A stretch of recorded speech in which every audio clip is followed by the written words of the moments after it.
घुसपैठियों और रोहिंग्याओं को चुन चुन कर बाहर निकालने का अमित शाह ने मास्टर प्लान रेडी कर लिया है और वही प्लान आज सदन में पेश भी किया गया है। आज की इस खास रिपोर्ट में दोस्तों मैं आपको बताऊंगा कि कैसे घुसपैठियों पर और रोहिंग्याओं पर बीजेपी गवर्नमेंट एक्शन लेने जा रही है। अमित शाह ने कौन सा प्लान बनाया है वो भी मैं आपको बताऊंगा। साथ ही साथ वो कौन से 4 नियम होंगे जो इस बिल लागू होने के बाद बदल जाएंगे, यानी कि जो लोग विदेश से भारत में आते हैं उनके लिए चीजें कैसे बदलेंगी, आपको इस रिपोर्ट में बताऊंगा। नमस्ते, मैं हूं वैभव दीक्षित। तो चलिए सबसे पहले इस खबर की जान यानी इस खबर के सबसे महत्वपूर्ण बिंदु पर बात कर लेते हैं। आज सदन में दरअसल हुआ यह कि एक बिल जो है उसको पेश किया गया है, वो नाम है इमिग्रेशन एंड फॉरेनर्स बिल 2025।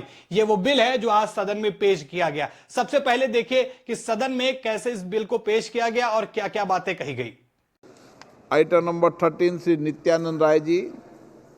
महोदय, मैं माननीय गृह मंत्री श्री अमित शाह जी की ओर से प्रस्ताव करता हूं कि भारत में प्रवेश करने वाले और उससे निकास करने वाले व्यक्तियों की बाबत पासपोर्ट या अन्य यात्रा दस्तावेजों की अपेक्षा का उपबंध करने के लिए केंद्रीय सरकार को कतिपय शक्तियां प्रदान करने और वीज़ा तथा रजिस्ट्रीकरण की अपेक्षा सहित विदेशियों से संबंधित मामलों को भी नियमित करने के लिए तथा उनसे संसक्त या उनसे अनुषंगिक विषयों का उपबंध करने वाले विधेयक को पुनः स्थापित करने की अनुमति दी जाए। बिल में मोटे मोटे तौर पर क्या है वो मैं आपको आसान शब्दों में समझा देता हूं। दरअसल जैसे कोई व्यक्ति है, किसी के व्यक्ति की मौजूदगी देश की सुरक्षा के लिए खतरा बनती है, यानी कोई बाहरी व्यक्ति आता है किसी विदेश से और वो देश के लिए खतरा है, तो या फिर वो फर्जी दस्तावेजों के आधार पर भारत में अवैध रूप से नागरिकता प्राप्त करता है, तो उसके खिलाफ सख्त कार्रवाई की जाएगी। ये इस बिल के अंदर रखा गया है, वो जो बात रखी गई है। दूसरा महत्वपूर्ण बिंदु जो इस बिल की जान है, अगर किसी विदेशी नागरिक के प्रवेश से भारत के किसी अन्य देश के साथ संबंध प्रभावित हो सकते हैं तो उसे देश में आने से रोका जा सकता है। ये दो वो महत्वपूर्ण बिंदु हैं जो इस बिल का हिस्सा हैं और इसको खास तौर पर घुसपैठियों और रोहिंग्याओं पर एक्शन के लिए इस बिल को पेश किया गया है और मांग की गई है सदन में आज कि इसको जल्द से जल्द जो है लागू कर दिया जाए, जिससे देश में घुसपैठियों की संख्या जो बढ़ रही है, जो रोहिंग्याओं की संख्या बढ़ रही है, जो विदेशी भारत में आके रहने लगे हैं वो भी बिना किसी कागज दस्तावेज के कुछ भी और नागरिकता पाने की जो झूठी कहानी रचते हैं, उसको उसका भंडाफोड़ करने के लिए ये बिल जो है जल्दी से जल्दी लागू किया जाए। अब मैंने पहले भी बताया था कि जब ये लागू होगा तो इसमें बदलाव होंगे। बदलाव क्या क्या होंगे, वो 4 बड़े बदलावों पर नजर डाल लीजिए। और ये बदलाव ऐसे हैं कि आजादी के पहले के कुछ ऐसे नियम हैं जो हमारे संविधान में ऐड हैं, वो तक प्रभावित होने वाले हैं। 1920 की बात है या 1936 की बात है, ऐसे कई जो है नियम बदलेंगे। वो नियम क्या क्या होंगे? फॉरेनर्स एक्ट 1946 ये जो है खत्म हो जाएगा। पासपोर्ट एक्ट 1920 ये खत्म हो जाएगा। रजिस्ट्रेशन ऑफ फॉरेनर्स एक्ट 1939 ये खत्म हो जाएगा और इमिग्रेशन एक्ट 2000 यानी 2000 वो भी खत्म किए जाएंगे। यानी कि ये वो 4 बड़े बदलाव हैं जो इस बिल लागू होने के बाद में खत्म होने वाले हैं, समाप्त होने वाले हैं। इनको हटाने के बाद जो मैंने आपको बताया बदलाव, किस तरीके के बदलाव जो हैं होंगे। सबसे पहले थोड़ा सा टाइट मामला होगा कि जो विदेशी भारत में आके रह रहे हैं वो किस कारणवश रह रहे हैं, क्या उनके पास पूरे कागजात हैं देश में रहने के लिए। क्योंकि देखिए, जो खास तौर पर अगर मैं बात करूं रोहिंग्याओं की, तो रोहिंग्याओं में सबसे बड़ी समस्या रहती है कि जब वो पकड़े गए, महाराष्ट्र की एक कहानी मैं आपको साझा करता हूं जहां, तो उन्होंने बताया कि भैया हमने 2000 रुपए दिया और हमारा आधार कार्ड बनके रेडी हो गया।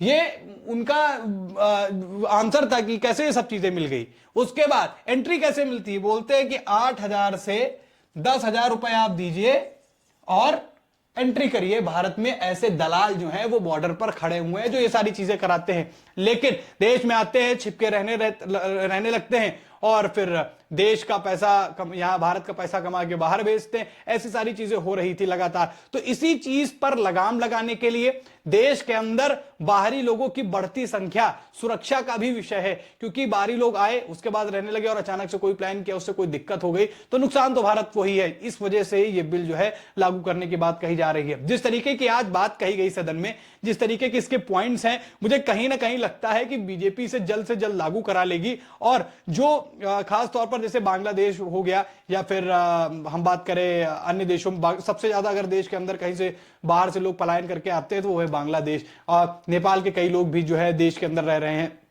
तो जो सीमावर्ती देश हैं, इनसे जो घुसपैठ हो रही है, जो अवैध तरीके से लोग यहां पर रह रहे हैं, उस पर एक्शन लेने के लिए अमित शाह ने ये पूरी प्लानिंग रेडी की है और आज सदन में इसको लेकर चर्चा की गई। अब देखने वाली बात होगी कि कब इस चीज को लेकर सदन में बात छिड़ेगी, कौन बात करता है। साथ ही साथ मैं आपको बता दूं कि केंद्रीय राज्य मंत्री हैं नित्यानंद राय, जिन्होंने आज इस बिल को पेश किया सदन में।